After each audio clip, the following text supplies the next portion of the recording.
We Love Série, votre rendez-vous dédié aux œuvres diffusées dans votre télé et sur vos sites de streaming préférés. Le tout sur We Love Cinéma de la Mure. Ils en ont à revendre. Et c'est bien pour ça qu'ils sont là. Marie Love Turcan, bonjour. Bonjour, c'est moi. Perrine Love Kenson. Salut Charline. Et Renan Love Cro. En trio pour débattre de notre sujet du jour. Est-ce que star au générique est synonyme de succès mirifique ?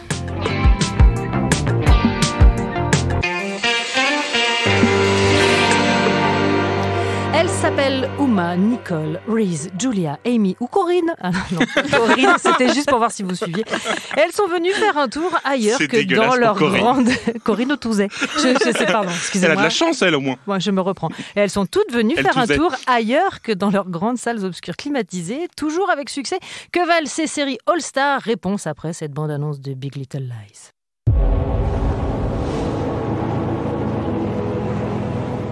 There are things your mother doesn't ever need to know.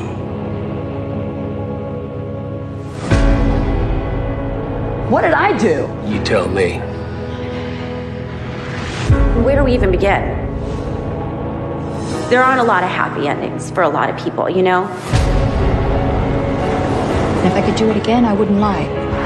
Everything feels like it's unraveling. People can move on after a tragedy. Just not together, sometimes.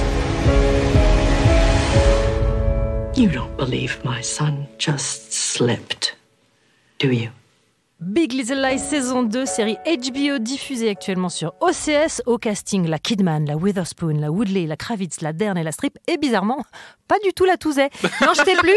Est-ce que c'est suffisant pour faire une bonne série ? C'est dégueulasse pour Corinne Touzet.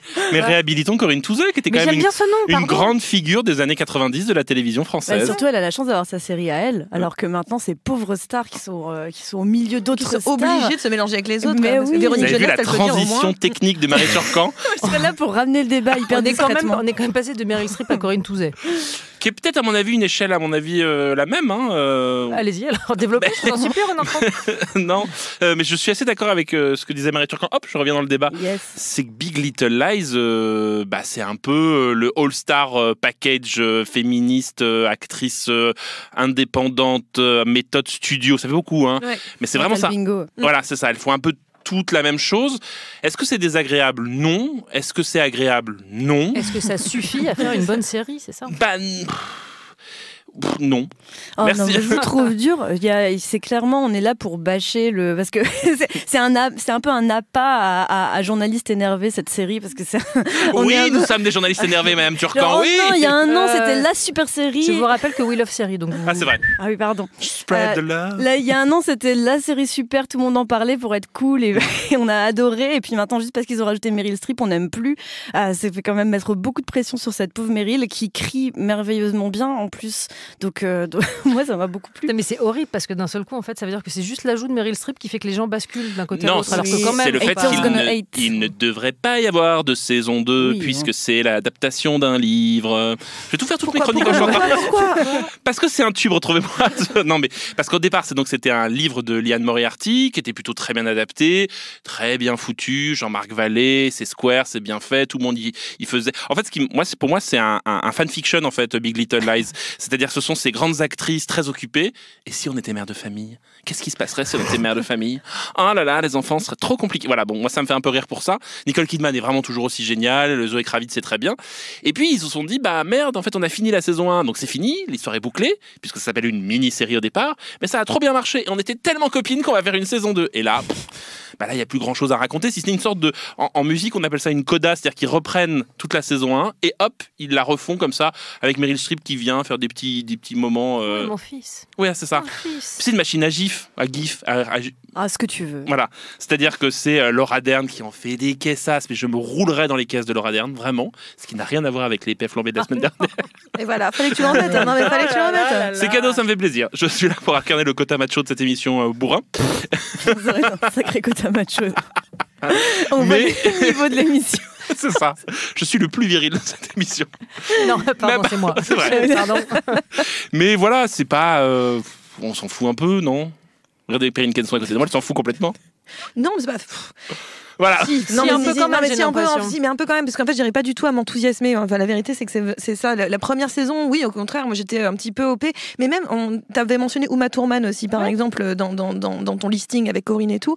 Et c'est vrai que même topo, en fait, c'est-à-dire qu'au bout d'un moment, je sais pas si on vient chercher ces actrices-là parce qu'elles sont parfaites pour le rôle, ou si d'un seul coup on se dit que parce qu'il y a ces noms-là, on va pouvoir sortir d'espèces de masse de séries qui débarquent à peu près toutes les 5 minutes, et il y en a vraiment beaucoup, on sait, on a tous un petit peu du mal à suivre quand même, et donc le truc c'est que je me pose la question, et c'est vrai que pour le coup, le Big Little Lies, la première saison, moi j'étais un petit peu hypée, ça fonctionnait bien, et là la deuxième, je suis genre, bon alors, je les ai déjà vus, donc qui d'autre arrive et que j'ai pas encore vu? Ah tiens, Uma.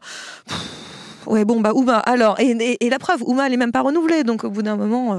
Non, mais c'est ça, c'est-à-dire que pour finir sur Big Little Lies, on peut pas s'empêcher de se dire que si ça sort en format film, on est tous contents d'aller voir 1h30 avec tous ces gens-là rassemblés à l'écran. Mais en mini-série aussi. Le mec n'aime même pas le cinéma non plus, ça en est sur... Non, mais moi, je trouve qu'elle s'annule. En fait, au bout d'un moment, c'est un peu les Avengers. C'est un peu le syndrome Avengers, c'est-à-dire trop de super-héros tuent les super-héros, trop de grandes stars acteurs studio tuent un peu l'acteur studio. C'est-à-dire que, en fait, et c'est marrant parce que pour moi, celle qui s'en sort le mieux dans Big Little Lies, c'est Laura Dern, parce que c'est celle qui joue complètement autre chose. C'est-à-dire qu'elle, elle est en... Elle est dans un spin-off. Elle est dans un spin-off. Elle est dans son spin-off.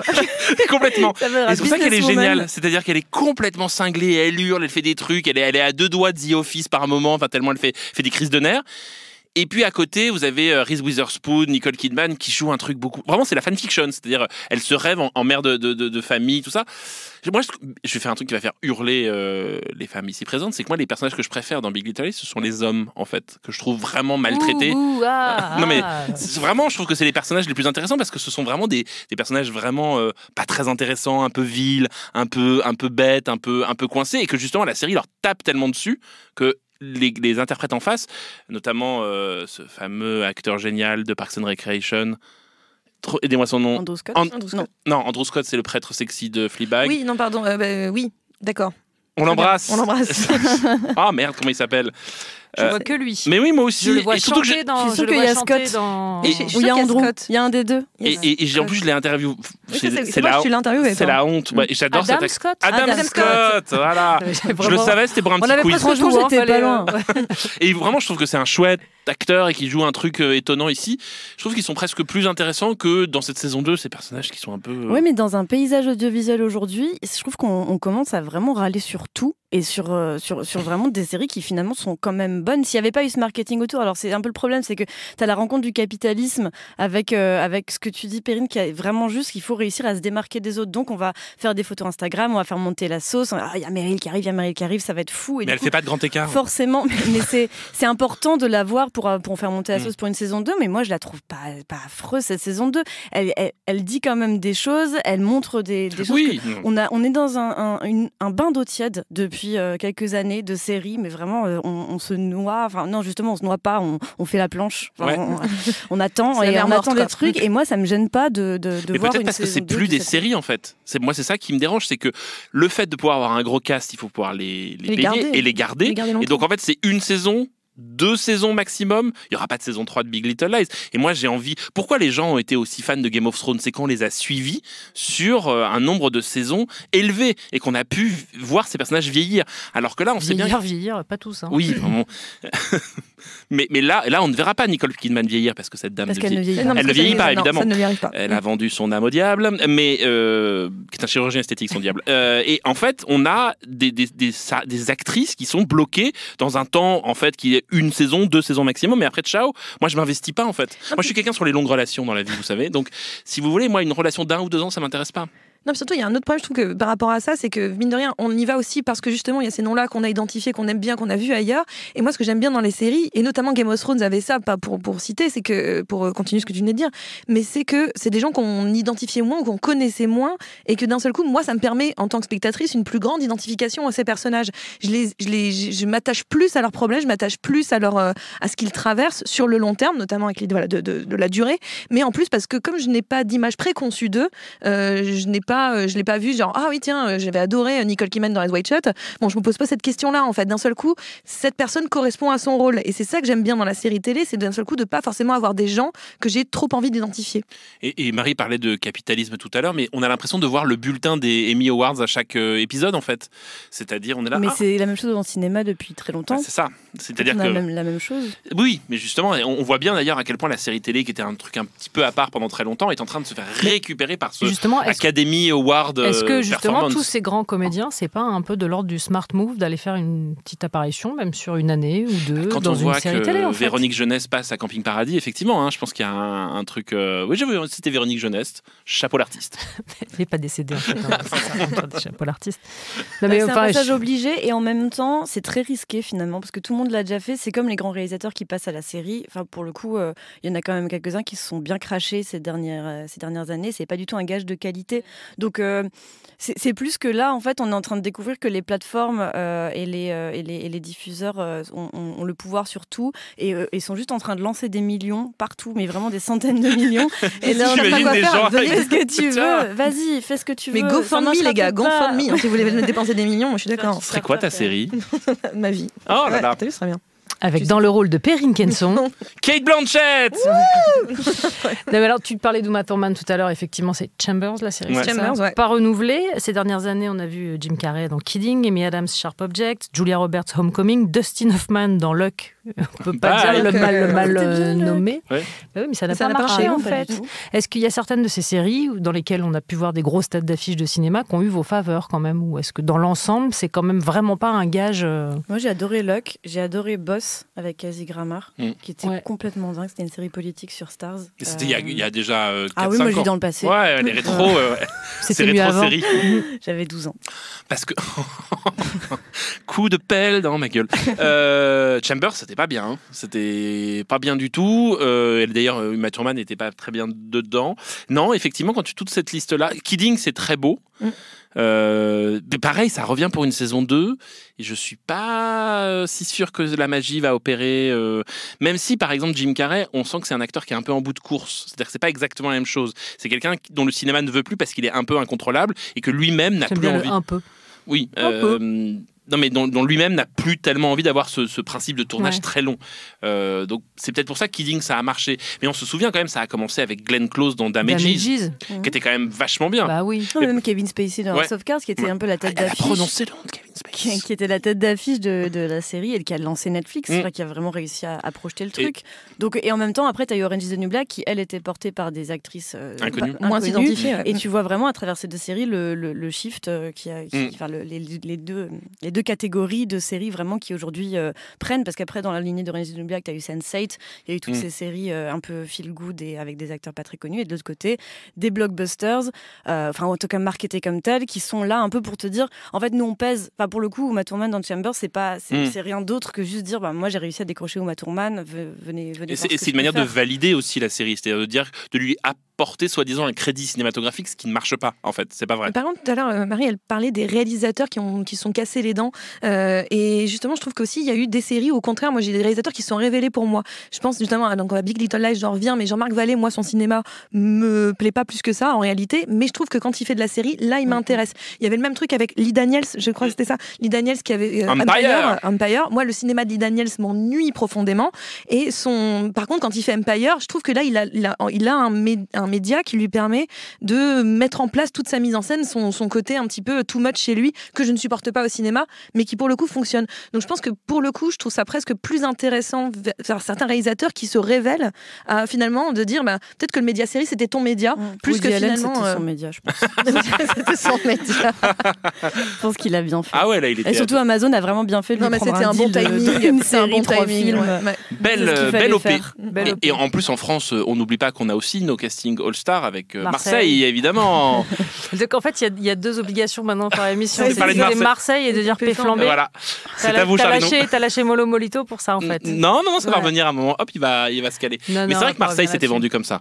C'est-à-dire que c'était vendu comme les grands acteurs français.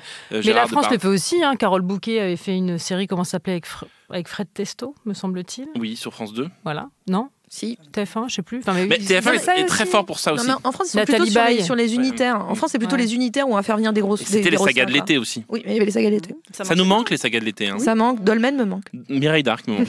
On a eu Petit Quinquin aussi.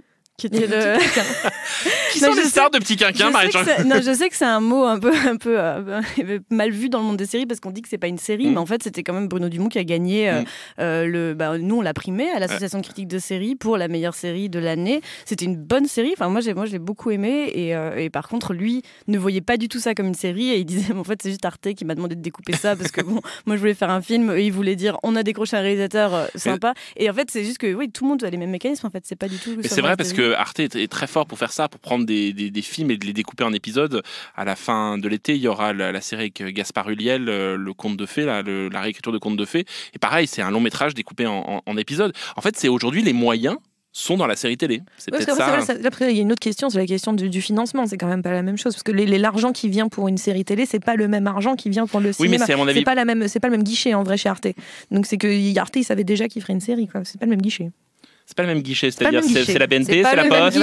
C'est pas le même formulaire, ça gérait pas non plus. On gère pas de la même manière, c'est pas les mêmes personnes. Non, mais ce que je savais qu'ils faisaient une série. Ce que je veux dire, c'est que c'est quand même plus facile aujourd'hui. L'argent, il est plutôt du côté de la télévision pour des projets à moindre ampleur que le cinéma. Et puis novateur surtout, tenter des choses. La France essaye en tout cas.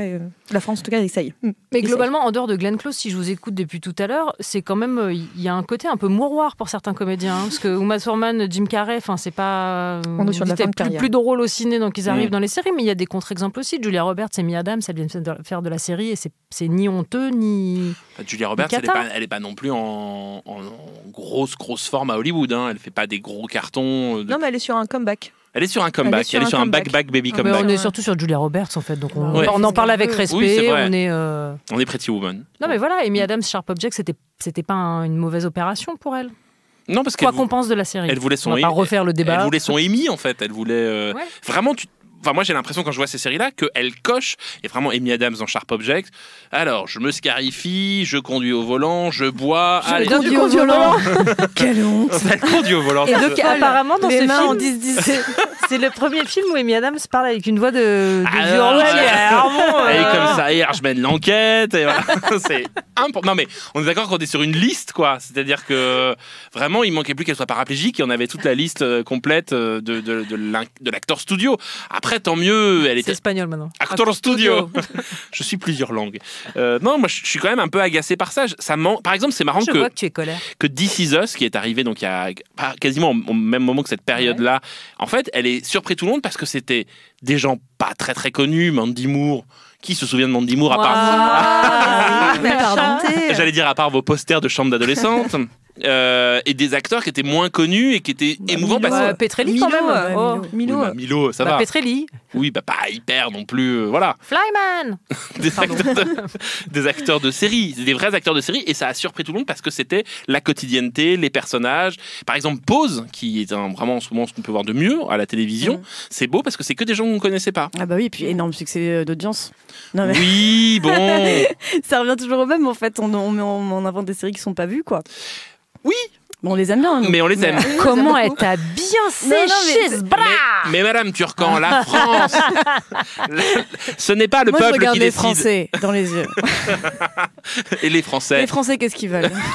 On est parti sur une émission d'imitation. Ils veulent Dolmen. Ils veulent Corinne. Corinne comeback. Ingrid. Ah là là. Les gens veulent Ingrid. Et les gens veulent Ingrid. Et Laurent Rournac. Et je suis le meilleur sosie non officiel de Laurent Rournac. Mais si, c'est vrai. Les gens dans la rue me prennent pour Laurent Rournac. Non, mais il n'y a aucun acteur que vous aimez sur grand écran dont vous vous dites j'en prendrais bien pour 8 épisodes en fait. C'est très étrange. Est-ce que je pense à Benedict Cumberbatch qui avait fait son truc, Patrick Melrose. Ouais, Melrose. Mais bon, lui, il vient presque plus de la série oui, c'est vrai, que Sherlock. J'avais oublié du cinéma. Oui, mais Sherlock, c'est des épisodes d'1h30 pour moi. Moi, c'est Jean-Louis Trintignant. Je ferais bien. Et qui pète l'ambiance. Ouais, voilà, tous ces gens-là, Anna Karina, enfin des gens. Non, des acteurs, mais acteurs français. Franchement, Nathalie Baye, Carole Bouquet, elles ont déjà fait. Depardieu l'ont fait. Donc après. Fanny Ardant. Marion Cotillard. Mais par exemple, Les Petits Mouchoirs, je pense que ça ferait une meilleure série qu'un film. Ah, ça, je suis d'accord. Voilà. Et pour le coup, et puis on les verrait se détester sur plus longtemps. Et ça, Ouais. c'est quand même plus J'avais sympa. y pensé, j'ai eu un frisson. Non, mais t'as vu comme ils sont dissipés, tu leur poses une Je me question suis sur dit- une thématique et ils sont en train de te réécrire mais une on série. était à Non, deux mais doigts c'est du- pas du- bête déjà. D'imaginer tous ces gens-là. Mais franchement, ça va arriver en fait. Et ça Bah va ouais. être la série J'ai des quadras, quinquas Déjà, qui aiment bien voir ça, quoi. ils annoncent une série, les crevettes pailletées. C'est vrai? Oui. Ah. Voilà. Oh là là, Je te laisse. Non, mais je te laisse. Non, mais dérouler. c'est vrai. C'est-à-dire qu'aujourd'hui, on est en train de décliner les succès français en série. Mm. Bon. Qu'est-ce qu'on a fait au bon Dieu en série? Est-ce qu'on a très envie de voir ça? Non, mais alors, Christian Clavier fera un très très bon acteur de série. un bon acteur. Un bon acteur. un bon acteur. Retrouvez mes meilleures fautes de liaison. Les liaisons dangereuses, Les peut-être, liaisons non, une dangereuses. série, un truc. Non, mais en vrai, il y a plein de trucs sur France TV Slash en ce moment qui font énormément de nouvelles séries assez cool. Donc il y a quand même un. France TV Slash, c'est-à-dire France TV Slash, vous connaissez pas France TV Si, Slash bien sûr. Qui fait des de séries. la web, de la web Des série. scams, Des scams, des ouais. web-séries, des machins. Et il y a du renouveau un petit peu. Non, mais c'est vrai que moi, après, si j'étais la meuf qui se fait une fiction totale, mais t'es un Si j'étais grand présidente acteur du ou une monde. grande actrice, il y a un moment, il y a quelque chose d'un peu un peu excitant Dans d'aller la tester série ce française. format, puisque c'est devenu, en fait.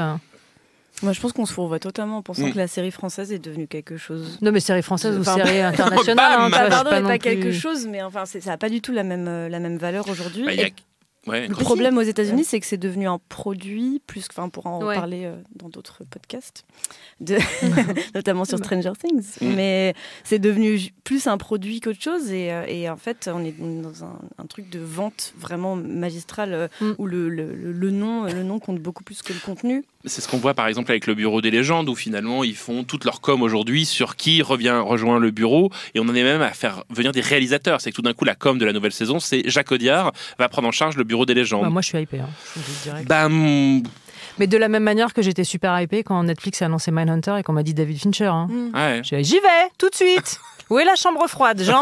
J'y vais, j'y reste. Enfin, voilà, je sais Non, pas, c'est ou alors vrai. je dois être vraiment très naïve ou une Non, très non, mais grande- alors que moi, trop grosse consommatrice de. Je vois ça avec un œil un peu en me disant mais c'est des mecs du cinéma qui vont faire leur petit tour de C'est ça, passe-passe. je me et demande puis- où est le côté opportuniste dans l'affaire. En fait, à quel moment il y a un désir vraiment de créer quelque chose, il y a un désir de série derrière, ou est-ce que c'est parce que la série à l'heure actuelle, oui, c'est très très populaire, oui, les gens regardent ça et que, par exemple, mes parents ont complètement arrêté de regarder les films et regardent que les séries. Enfin, je veux dire, est-ce Elle est que bien cette confession. Oui, elle est bien. Mm. C'était mon, je sais pas quel jour confession. Mais l'idée, c'est que je me demande, voilà, à quel moment donné, ils font ça parce que par vraie curiosité créative et vraie envie créative, ou parce que c'est le moment d'y aller, quoi. Alors, moi là, actuellement, elle n'est pas dans cette salle, mais il y a Charlotte Bloom qui est absolument penchée sur mon épaule et qui est en train de dire mais putain, mais Twin Peaks. Donc, quand C'est même. ça, tu vois, je l'entendais moi Twin aussi. Peaks. C'est vrai. Elle le tweet Oui. là en ce moment même. On embrasse Charlotte. Bah, évidemment. Mais voilà, bah pour oui. le coup, c'est vraiment un exemple. Sauf que David Lynch, il fait Oui, mais un, il l'a fait avant. il fait un fuck monumental. C'est-à-dire quand il fait Twin Peaks The Return, il y a Surtout, il tellement l'a de fait gens, avant, ouais. il y a tellement de gens au il l'a refait casting. après. Oui. C'est-à-dire qu'on en est même à la limite du caméo chic dans Twin. Et les gens apparaissent, ah c'est lui, bon, au revoir, on ne comprend pas. Tu, Michael Cera. tu jouais peut-être une pomme de terre de l'espace, je ne sais pas.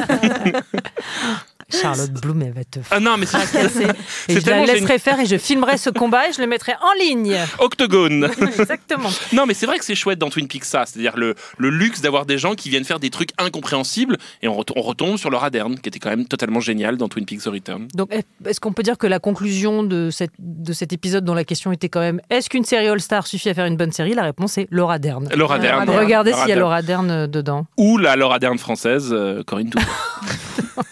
Le mec vient tout casser. Vous ne pensez pas que vous allez couper à la reco Eh ben non. en lien avec le thème du jour? Eh bien, Une série, une star. Eh bien moi j'ai une série avec des stars. Mais des stars qui jouent leur propre rôle. Ça s'appelle Extras. Et c'est vraiment très... Et ouais, je te l'ai piqué, ouais. C'est une série extrêmement drôle de Ricky Gervais, avec Ricky Gervais, sur les figurants qui croisent des vraies stars. Et évidemment, chacun en prend plein la gueule. C'est très marrant. Et surtout, vraiment, pour une fois, les stars jouent leur propre rôle, mais vraiment en se mettant un petit peu en danger, avec un petit peu de mauvaise foi. Beaucoup. Ouais, beaucoup. On n'est pas sur 10%, quoi. On est sur un truc un peu plus vénère et un peu plus cruel. Ricky Gervais style, Extras. Mention spéciale à Kate Winslet. Exactement, j'allais dire Kate Winslet. Moi, j'ai une super série qui s'appelle Friends. Il y avait Brad Pitt, Bruce Willis, Jennifer Aniston.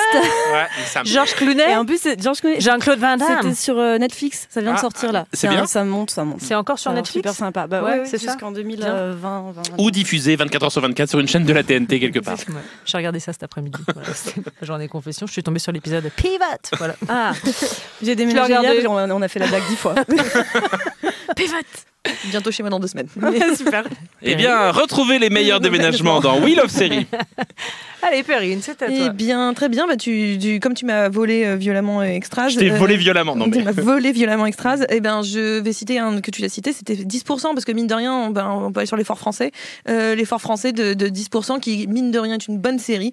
On ne l'enlèvera pas. Et qui, pour le coup, fait travailler des acteurs très connus dans des rôles où on s'y attend pas trop. Et je pense qu'il y avait par exemple Jean Dujardin en avant d'un.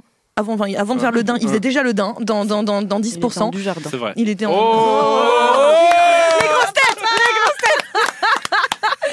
Tout de La suite, valise.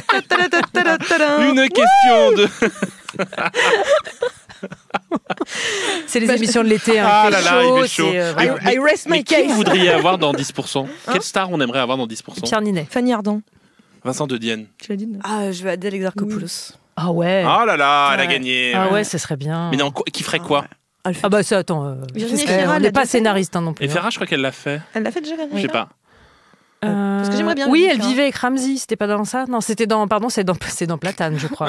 Non, c'est dans quoi Et on dans n'a pas quel parlé de était- Platane, qui est quand même une formidable série qui voilà, revient pour mais une saison 3. Ah, il va y C'était mon avoir des choix. guests. C'était Marocco en fait. Ah. Voilà, Platane. Et Virginie Efira a fait, avant tout ça, Opportuniste. elle avait fait une série juste après la Nouvelle Star. où Off elle jouait Prime. son Off propre Prime. rôle. Off Prime, Et ouais. il y avait des stars aussi. Voilà, on en rajoute. On est à deux doigts y va. du café. Est-ce que vous pouvez nous ramener deux Suze Eh ben, je pense que du coup, il est temps de s'arrêter. De finir la Suze. C'est-à-dire que là, on est à 42 degrés, on a des Suzes à finir, une tournée à recommander. Wheel of Série, c'est terminé. Et on se retrouve évidemment très bientôt.